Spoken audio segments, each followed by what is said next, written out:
Hey, what's up, Rock Nation? Welcome back to my channel, and for this video, tingnan natin itong si Night Crows. Isa po siyang free-to-play and play-to-earn coming soon. Nalalaro na po sa Korean version, okay, sa Korea. Pero sa global is hindi pa, and pre-registration niya is mag-open po sa January 11, 2024. So under po ito ng WeMix or WeMade, isang MMORPG. Okay, na-launch nga noong 2023 dito sa Korea, and ito po ay merong high-res graphics, no? So realistic. Wala nyo na pong laruin ito in Korean version, pero yun nga, no?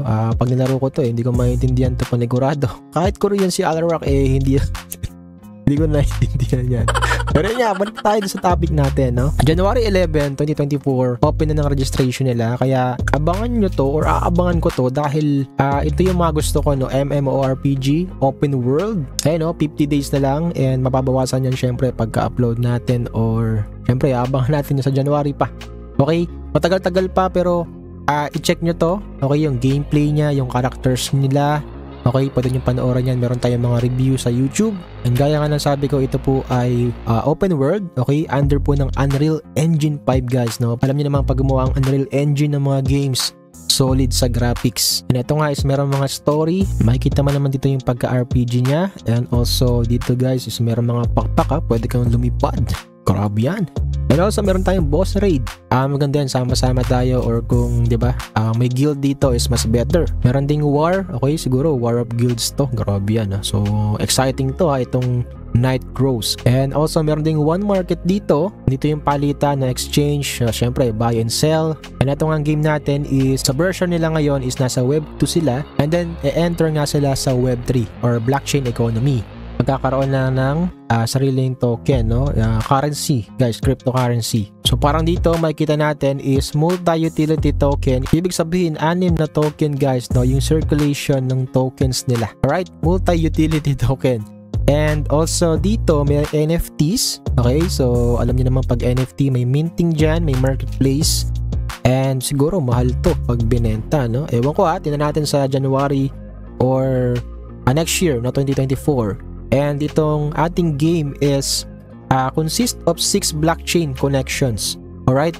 Hindi lang WeMade, hindi lang WeMix. Kasama po dito ang Ethereum, Binance Smart Chain, Avax or Avalanche, and then meron tayong Polygon and Matic. So itong isa, hindi ko alam to. Mukhang exciting tong game na to, guys, no, pag na-release na. Kaya wag nyong kakalimutan mag-pre-register dito sa game natin, guys, next year, January.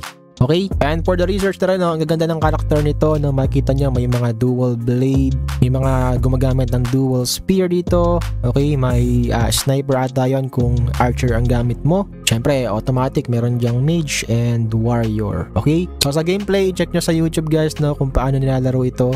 Parang same lang din naman ng Mirror, pero dito ang kaibahan is mas high graphics, no? So ibig sabihin parang mas needed mo ng magandang specs na PC para malaro ito, or mobile, no? Hindi ko lang alam din, guys, no, kung goods din naman sa low graphics pag in-install nyo to sa inyong mga mobile or PC. So tingnan natin, guys, no, in the future or next 2024 kung yun nga, no, maibibigay nila sa atin yung gameplay na gusto natin. Okay, ma-enjoy ba ng bawat isa ito, or kikita ba tayo talaga dito sa game nila? At hindi matulad sa Mirror na yun nga, na maraming bots or maraming 'di ba, hindi naman totoong tao. Pero sana maganda yung development na mangyayari dito sa kanilang game, itong Night Crows, kasi tinitingnan ko siya talaga, no, and exciting yung game. Kaya nga nun, gusto ko din kasi mga MMORPG, open world, and then yung high graphics niya, no. Doon ako na excite, guys, no. So yun, it's up to you na rin kung titinan nyo to or aabangan nyo to next year, January 2024. Guys, no, pre-registration. And alam ko marami din galit sa WeMix kasi nga, di ba, doon pa lang sa nangyari din sa Mirror. Pero still naman, no, yung Mirror is profitable pa rin naman. Yung mga naglalaro pa rin din and kumikita talaga sa game. Okay? So ayan binigyan ko lang naman kayo ng information dito. It's up to you na yan kung aabangan nyo. Hoping po na kahit pa paano nagustuhan nyo yung video natin for today. Sana po ina-like ninyo, and don't forget, kung di ka pa nakasubscribe, mag-subscribe ka na. Don't forget to hit notification bell para hindi po kayo mahuli at updated po kayo lagi sa ating mga videos. Don't forget din na sumali kayo sa ating Rock Nation group chat sa Telegram. Puntahan nyo yun, guys. pwede kayong manalo ng GCash. Meron po tayong palaro doon. And ZillyQuest, abangan nyo yung season 5 natin. Every month, meron dyan GCash. Atid po yun ng Barangay Tamago at ng Alarak Nation. Puntahan nyo yan. Yung mga link niya nasa description box. See you in our next videos guys. Yun lang naman. Maraming salamat sa panonood at suporta na binibigay ninyo. This is Alarak. Stay safe, stay healthy, and God bless to all of you. Halika na't sumama sa aming barangay, samahang masaya, ano pang hinihintay? Kung online games ang iyong gusto, dito ka sa guild ko, solid to. Sa aming community na puro makulit, mga hari na trash talk pero malupit. Bawal ang iyakin kapag ka natatalo, magpalit ka na ng bago at lumipat ka ng kampo. Gusto mo kumita habang naglalaro,